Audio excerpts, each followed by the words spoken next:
Hay un momento en la historia de cualquier civilización que los historiadores reconocen como el punto de no retorno. El momento en que la corrupción ya no es un problema que se puede corregir desde adentro, sino que el sistema ha sido corrompido hasta sus fundamentos. No es un momento dramático, no llega con una declaración, llega cuando miras alrededor y te das cuenta de que lo que era la excepción se ha convertido en la norma, y lo que era la norma ya nadie lo recuerda. Génesis 6 describe ese momento, pero lo describe desde una perspectiva que ningún historiador humano podría tener. No desde afuera observando la civilización, sino desde adentro, desde el corazón mismo del creador que mira lo que hizo con sus manos y ve en lo que se ha convertido. Y que lo lleva a decir algo que es quizá la afirmación más desconcertante de todo el Génesis hasta este punto, que se arrepintió de haber hecho al hombre. Bienvenido a Unboxing Biblia. Hoy abrimos Génesis 6 y antes de entrar en el texto necesitamos tener un poco de contexto. Venimos de Génesis 5 donde recorrimos 10 generaciones de la línea de Set con ese ritmo implacable de "y murió" que se repetía una y otra vez, donde encontramos a Enoc, el único cuya historia tuvo un final diferente porque caminó con Dios. Génesis 5 terminó con Noé y sus 3 hijos, y Génesis 6 nos muestra el mundo en el que vivía esa familia. Un mundo que llegó al punto de no retorno. Para entender este capítulo necesitamos una estructura clara, porque hay mucho aquí y es fácil perderse en los detalles fascinantes y perder de vista lo que el texto está realmente diciendo. Así que enfoquémonos en la siguiente idea central. Génesis 6 es la narrativa de Dios renovando su promesa de salvación hacia la humanidad en el momento en el que el mundo estaba más lejos de merecerla. Todo lo demás de este capítulo gira alrededor de esta idea. El mundo había llegado a un nivel de corrupción sin precedentes, y hay al menos 3 dimensiones de esa corrupción que el texto señala. La primera dimensión es la explosión demográfica y lo que vino con ella. El capítulo comienza diciendo que cuando los hombres comenzaron a multiplicarse sobre la faz de la tierra, sucedió algo. La multiplicación en sí misma no era el problema. Recordemos que en Génesis 1 Dios le dijo a los seres humanos que fueran fructíferos y se multiplicaran. El problema era lo que la multiplicación había producido en términos morales y espirituales. Más personas no significa necesariamente más bondad, y en este caso la expansión de la humanidad fue acompañada de una expansión proporcional de la corrupción. Veremos que esa multiplicación de personas no vino de una forma bondadosa ni rigiéndose conforme a los mandatos de Dios. La segunda dimensión es la perversión sexual y la actividad que el texto describe en Génesis 6, versículo 2, donde habla de los hijos de Dios que tomaron mujeres de entre las hijas de los hombres. Este es uno de los versículos más debatidos de todo Génesis, y honestamente el debate tiene siglos de historia y no se va a resolver aquí.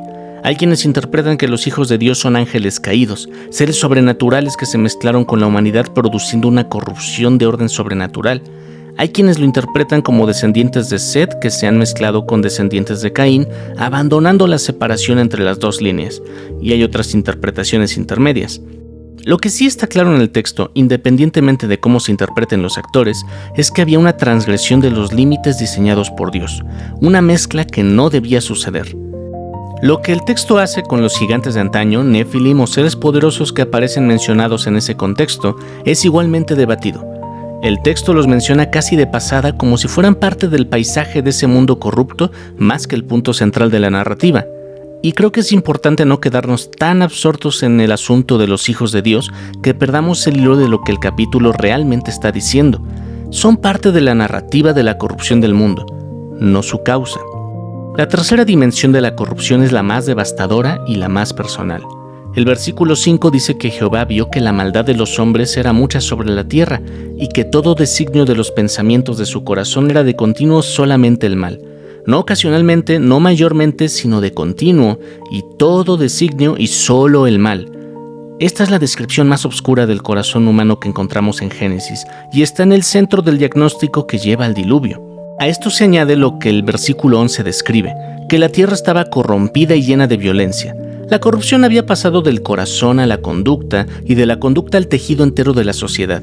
Ya no era un problema de individuos malos en una sociedad funcional, era una sociedad cuya estructura misma había sido comprometida por la violencia y la corrupción. ¿Te suena conocido? Hay algo que vale la pena considerar aquí desde una perspectiva más amplia. Detrás de toda esta corrupción, en el trasfondo de Génesis 6, hay una agenda que el texto no enuncia explícitamente, pero que la narrativa bíblica completa permite ver con claridad. Desde Génesis 3 hay una promesa, una simiente de la mujer que aplastará la cabeza de la serpiente, una promesa de un redentor que vendría, Y si esa promesa va a cumplirse, tiene que haber una humanidad a través de la cual ese Redentor pueda venir. Y si la humanidad entera está corrompida hasta el punto de no retorno, la promesa no podría cumplirse. La corrupción de Génesis 6 no es solo un problema moral. Puede verse como un intento de Satanás por hacer imposible el cumplimiento de la promesa de Génesis 3. Ahora bien, la respuesta de Dios a esa corrupción no fue simplemente el juicio. Fue el juicio y la gracia simultáneamente. Sobre este punto hay un versículo que llama la atención cuando se lee por primera vez. Dios se arrepintió de haber hecho al hombre. Y esto necesita ser entendido con cuidado porque la palabra que se usa en el hebreo original para arrepentir, nacham, tiene una gama semántica que incluye el arrepentimiento, sí, pero también el dolor, la aflicción, el pesar profundo y el tener compasión.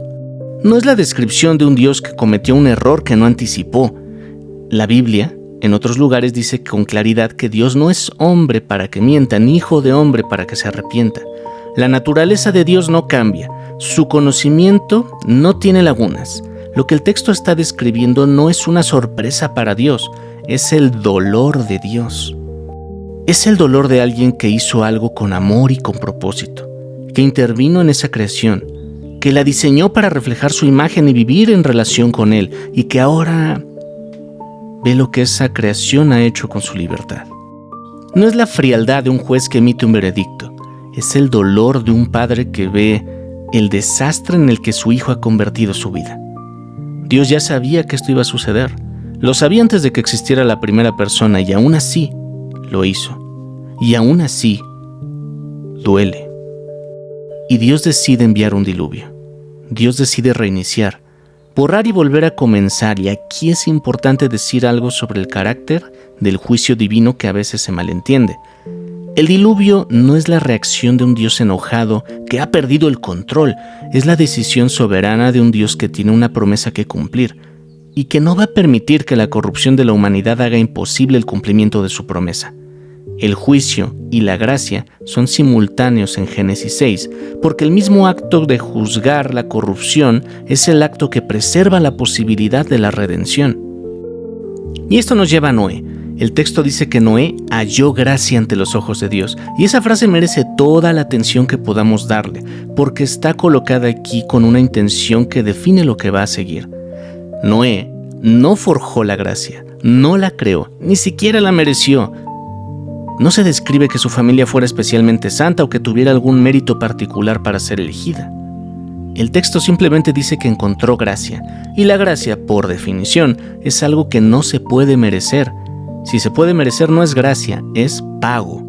La gracia simplemente es un regalo. La gracia simplemente es iniciativa de Dios. La gracia siempre llega antes de que el ser humano haya hecho algo para ganarla.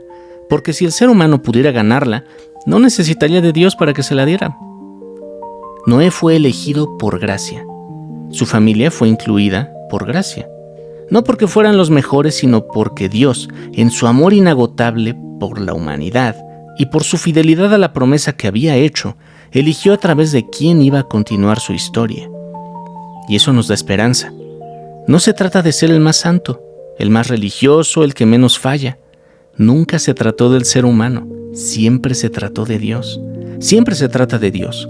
El que ejecuta la orden nunca será más importante que quien da la orden. Y cambiar eso, poner el peso en el ser humano en lugar de ponerlo en Dios, es la raíz de toda religión muerta y de toda desesperación espiritual. Y llegamos al arca, un instrumento de salvación específico y concreto. Dios le da a Noé instrucciones precisas, dimensiones exactas, materiales específicos y un diseño determinado. No le dice solo que se prepare de forma general y ya, le dice exactamente qué hacer. Y eso dice algo sobre cómo Dios opera. La salvación que Dios provee no es vaga o abstracta, es concreta y específica y ejecutable. Requiere que el ser humano actúe en respuesta a lo que Dios ha hecho. Las dimensiones del arca, según el texto, son 300 codos de largo, 50 de ancho y 30 de alto. Trabajando con el codo hebreo estándar de aproximadamente 45 centímetros, eso nos da una embarcación de aproximadamente 135 metros de largo, 22 metros de ancho y 13 metros de altura. El volumen interior resultante es de aproximadamente 40,000 metros cúbicos. Muchos números, pero para que tenga sentido en términos concretos, eso equivale a más de 500 vagones de ferrocarril estándar de capacidad de carga. Los investigadores que han estudiado el arca y la logística de ella desde una perspectiva de ingeniería señalan que, considerando el tamaño promedio de los animales y el hecho de que el texto habla de especies o géneros más que de cada variedad, cabría perfectamente la cantidad necesaria de animales para preservar la biodiversidad, con espacio adicional para alimento, para la familia de Noé y unas cosas más. El arca estaba diseñada para funcionar. El texto dice que Noé hizo todo lo que Dios le mandó. Así, sin calificaciones, sin excepciones, todo. Y vale la pena mencionar aquí algo que el texto no dice explícitamente, pero que algunos han señalado como un elemento fascinante. La Biblia no especifica si había llovido antes del diluvio o no. Hay quienes dicen que nunca había llovido antes, basándose en que Génesis 2 menciona que antes de la creación del hombre, la tierra se regaba con un vapor, y que la señal del arco iris era nueva después del diluvio, que nunca antes había llovido. Dicen que Noé construyó un arca para protegerse de un diluvio sin haber visto nunca la lluvia, y lo señalan como un nivel de fe sobresaliente al hacer algo contra toda lógica. Personalmente me parece que ceñirse solo a lo que el texto dice claramente es lo más sabio. Y el texto no dice que nunca haya llovido. Lo que sí dice con claridad absoluta son dos cosas. La primera, que Dios mandaría un diluvio. Y la segunda, que Noé hizo todo lo que Dios le mandó. La lluvia o su ausencia antes del diluvio son secundarias. Aquí podemos ver un ejemplo de fe. Noé actuó sobre lo que Dios le dijo sin que la situación presente confirmara la necesidad de actuar. Fe también es actuar sobre lo que Dios ha dicho, aunque las circunstancias presentes no lo validen. El arca es el instrumento a través del cual Dios preserva la línea de la promesa. Noé y su familia sobrevivieron el diluvio, y de esa familia va a continuar la línea genealógica que eventualmente producirá a Abraham, y de Abraham a Isaac, y de Isaac a Jacob, y de Jacob a Judá, y de Judá siglos después a David, y de la línea de David en el momento preciso de la historia, el que el ángel anunciaría como el Hijo del Altísimo. La promesa de Génesis 3: sobrevive el diluvio en el arca. Y ahora necesito aterrizar todo esto, porque si Génesis 6 queda solo como una historia antigua, como una narrativa arqueológica interesante, nos hemos perdido lo más importante. Todos hemos pecado. No hay exageración retórica ni una generalización cómoda. Es la descripción más precisa de la condición humana que existe. Romanos 3 lo dice con una claridad que no deja espacio a la excepción. Todos pecaron y están destituidos de la gloria de Dios. La corrupción que Génesis 6 describe en el mundo de Noé no era una anomalía histórica, era la manifestación más visible de algo que sigue siendo verdad sobre la naturaleza humana. El corazón humano, sin la intervención de Dios, tiende hacia el mal, no siempre de manera dramática, no siempre de manera visible, pero tiende al mal, porque portamos la imagen de Adán, la imagen de la humanidad caída. Y la paga de eso es muerte. No como amenaza, sino como realidad estructural. Desde Génesis 3, la muerte es parte del orden del mundo caído. Y ningún esfuerzo humano, ninguna religiosidad, ninguna cantidad de buenas obras pueden cambiar esa ecuación, porque el problema no está en la conducta, sino en la naturaleza. El problema no es lo que haces, el problema es lo que eres. Pero hay algo más en esa ecuación. La paga del pecado es muerte, sí, mas la dádiva de Dios es vida eterna en Cristo Jesús, Señor nuestro. La misma frase en el mismo versículo. El mismo Dios que estableció la consecuencia del pecado es el mismo Dios que proveyó la solución a esa consecuencia. No porque estuviera obligado, no porque la humanidad lo mereciera, por gracia. Exactamente de la misma manera que Noé encontró gracia ante los ojos de Jehová. Jesús, siendo Dios, no estimó el ser igual a Dios como cosa que aferrarse. La segunda persona de la Trinidad, a través de la cual todo fue hecho, el que estaba antes de que existiera el tiempo, eligió vaciarse de su gloria, asumir naturaleza humana, nacer de una mujer, vivir bajo la maldición del mundo caído y morir. Murió. El único que no debía morir murió. El único que no portaba la imagen del Adán caído, sino la imagen perfecta del Padre, murió cargando el pecado de los que sí la portaban. Y al tercer día resucitó. La misma ruptura que encontramos al final de Génesis 5 con Enoc, pero ahora no como una excepción misteriosa, sino como victoria definitiva y declarada. Resucitó. Y con esa resurrección, la cadena de "y murió" que domina la historia humana desde Génesis 3 encontró su límite. La muerte no pudo tener al que es la vida, y porque Él vive, vivimos en Él. Porque Él venció la muerte ya no tiene la última palabra sobre los que están en Cristo. El arca preservó la posibilidad del Redentor. La cruz del Redentor hace posible lo que el arca solo podía anticipar. Noé y su familia fueron salvados del juicio por agua a través del arca. Nosotros somos salvados del juicio eterno a través del único que pudo absolverlo y sobrevivir al otro lado. Y exactamente como la familia de Noé no fue elegida por mérito sino por gracia, exactamente como el arca fue construida según las instrucciones de Dios y no según la ingeniería humana, exactamente como Noé actuó en la obediencia sobre la palabra de Dios sin que las circunstancias presentes lo validaran, así también la salvación que Dios ofrece es por gracia. Es a través de la fe, no por obras para que nadie se gloríe, para que siempre quede claro quién es el que da y quién es quien recibe, para que siempre sea evidente que esto se trata de Dios y no de nosotros. Dios prometió en Génesis 3 que enviaría una simiente que restauraría lo que el pecado había roto. Cuando el mundo entero se corrompió hasta casi hacer imposible esa promesa, Dios no abandonó la promesa, preservó una familia, reinició y siguió siendo fiel a lo que había dicho. Cuando todo en tu vida sugiere que la promesa no se va a cumplir, cuando las circunstancias presentes no validan lo que Dios ha dicho, cuando el mundo a tu alrededor parece corrompido hasta tal punto de no retorno, el Dios que preservó la promesa a través del diluvio sigue siendo el mismo Dios, fiel ayer, fiel hoy, fiel cuando las circunstancias lo confirman y fiel cuando no lo confirman. Él prometió, Él cumplió, Él cumplirá. En el próximo episodio abrimos Génesis 7. El diluvio comienza, las aguas suben y en medio de todo esto Jehová cerró la puerta. ¿Por qué esa frase? ¿Qué significa que Dios cierra la puerta del arca y no Noé? ¿Y qué dice eso sobre quién sostiene la salvación de los que están adentro? Si te gustó, por favor dale like y suscríbete al canal, eso nos ayuda a llegar a más personas. Deja en los comentarios qué preguntas te surgieron, porque seguro surgieron. Y compártelo con alguien que también esté en este proceso de abrir la caja. Hasta el próximo episodio.